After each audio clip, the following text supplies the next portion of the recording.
komunikovat a nějakým způsobem nasadit normu, že zírání obecně je prostě problém a že o dotěrné pohledy nikdo nestojí. To je základ na lži a zaměřený samozřejmě jako vždy na bílého muže. Já už mám plný zuby toho, aby nám tady ta podělaná generace prostě lidí, kteří měli málo dětí, takže jsme demograficky v píči, kteří nám přitáhli zelenou politiku, takže jsme ekonomicky v píči, po 20 letech stagnace nadále institucionalizovala, že my jsme jakýmkoliv způsobem problém. Muži jsou málo u otěží, málo pod kontrolou, extrémně pod tlakem, regulovaní, zahnaní do kouta.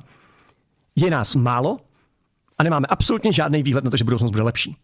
A to mluvím o mně, o mojí generaci. A budoucí generace čekají ještě brutálnější politiky a omezení osobních svobod. Čeká je život evidentně naprosto asexuální, pokud jsou bílí heterosexuálové. Čeká je život prostě předávání svý domoviny migrantům z celé planety, to je 100%.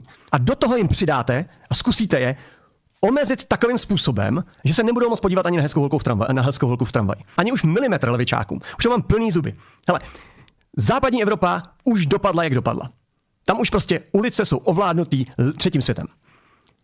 My máme to privilegium, že žijeme v etnicky jako bezproblémový, ekonomicky stabilní části na to. A já tuhle krásnou zahradu nehodlám, prostě v žádném případě nehodlám předat levičákům.